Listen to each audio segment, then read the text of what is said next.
India వాళ్ళ సహకారంతో ఇక్కడ ల్యాండ్ చేయించాం. ఇది విజయవంతంగా జరిగినందుకు ప్రతి ఒక్కరికి ఇందులో కాంట్రిబ్యూట్ చేసినటువంటి వారు మరి ముఖ్యంగా ఉత్తరాంధ్ర ప్రజానికం అందరికీ కూడా ఈ శుభ సందర్భాన్ని శుభాకాంక్షలు అందరికీ కూడా తెలియజేసుకుంటున్నాను. ఇప్పుడు ల్యాండ్ అవుతున్నప్పుడు ల్యాండ్ అయిన తర్వాత పైలట్ అనౌన్స్మెంట్ చేశారు ఫ్లైట్ లో, అల్లూరి సీతారామరాజు అంతర్జాతీయ విమానాశ్రయంలో మీ అందరికీ కూడా స్వాగతం అని. ఆ మాట వినడానికి ఎన్నో సంవత్సరాల నుంచి మనం ఎదురు చూస్తూ ఉన్నాం. వాస్తవానికి చెప్పుకోవాలంటే ఈ యొక్క భోగాపురంలో ఎయిర్పోర్ట్ అన్నటువంటి బీజం వేసినటువంటిది మన విజనరీ లీడర్, మన ముఖ్యమంత్రి వర్యులు శ్రీ నారా చంద్రబాబు నాయుడు గారు. ఆ రోజు ఉత్తరాంధ్ర అంతటిని కూడా కలిపి కట్టుగా మనం అభివృద్ధి చేయాలనంటే ఒక ప్రాజెక్ట్ అందరికీ ఉపయోగపడే విధంగా, కనెక్టివిటీని పెంచే విధంగా ఇక్కడ చేయాలనే ఆలోచనతో అప్పుడు మన ఉత్తరాంధ్ర నుంచి పార్లమెంట్ సభ్యుడిగా కేంద్ర మంత్రిగా ఉన్నటువంటి పూసపాటి అశోక్ గజపతిరాజు గారి తాలూకు ఆధ్వర్యంలో ఆనాడు 2016లో కేంద్ర ప్రభుత్వం నుంచి ఇన్ ప్రిన్సిపల్ అప్రూవల్ ఈ భోగాపురం ఎయిర్పోర్ట్ కోసం చేసుకోవడం జరిగింది. కానీ తర్వాత ప్రభుత్వం మారడం వల్ల, అనేక కారణాల వల్ల, అనేక ఇబ్బందులు రావడం వల్ల ఆలస్యమైనా మళ్ళీ ఆ భగవంతుడి అవకాశం నాకు కల్పించాడు.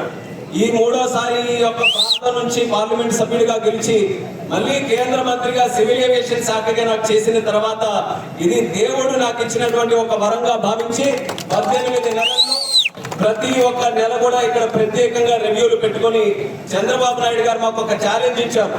ఎప్పటికల్లా పూర్తి చేస్తారని మొదటి నెలలోనే ఇక్కడ రివ్యూ మీటింగ్ పెడితే ముఖ్యమంత్రిగా ఆయన అడిగిన తర్వాత మేము డిసెంబర్ 26కి ఇది కంప్లీట్ చేయాలని ఉంది సార్ అని చెప్తే, డిసెంబర్కి కాదు ఉత్తరాంధ్ర అభివృద్ధి చెందడానికి ఇది ప్రధాన కారణం కాబోతుంది కాబట్టి 6 నెలల ముందే దీన్ని పూర్తి చేయాలని చెప్పారు. ఆయన ఇచ్చినటువంటి మాటని శాసనంగా తీసుకొని 6 నెలల ముందే పూర్తి చేయాలన్న ఆలోచనతో ఎంత ఫాస్ట్ గా ఈ ప్రాజెక్ట్ నడిపించామో మీ కళ్ళ ముందు మీరే అందరూ కూడా చూశారు. ఈ స్థాయికి ఈ రోజు ప్రాజెక్ట్ ఇక్కడికి విచ్చేసిందనంటే దానికి చాలా మందికి మనం ధన్యవాదాలు తెలియజేయాలి. ముఖ్యంగా జిఎంఆర్ గ్రూప్ కి ఒక సొంత ప్రాజెక్టులా పబ్లిక్ ప్రాజెక్ట్ ఏ రకంగా అన్ని విధాలుగా కూడా ముందుకు నడిపించాలో వాళ్ళు కూడా కంప్లీట్ గా ఎక్కడా లోటుపాట్లు లేకుండా వాళ్ళు నడిపించారు.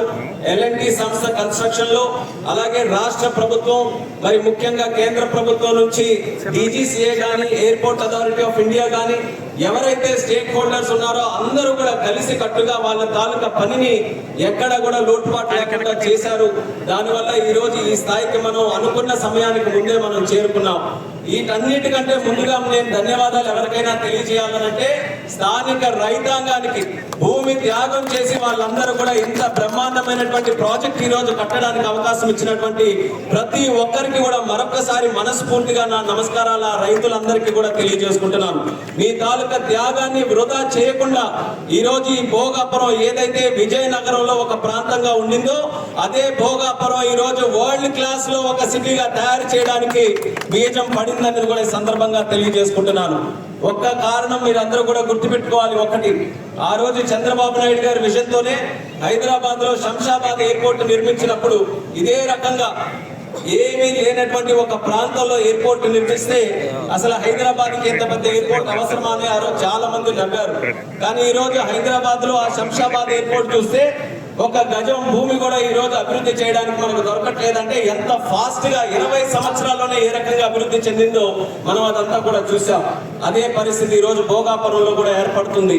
దీని తాలూకా బెనిఫిట్ ఎవరైనా పొందగలుగుతున్నారనంటే మన ప్రాంత వాసులు, ఈ చుట్టుపక్కల ఉన్నటువంటి రైతులు, చుట్టుపక్కల ఉన్న గ్రామాలు, శ్రీకాకుళం, విజయనగరం, విశాఖపట్నం, ఈ ఉమ్మడి జిల్లాలు, వీళ్ళందరికీ కూడా ఎయిర్పోర్ట్ తాలూకా బెనిఫిట్ రేపు రాబోతున్న రోజుల్లో లభిస్తుంది.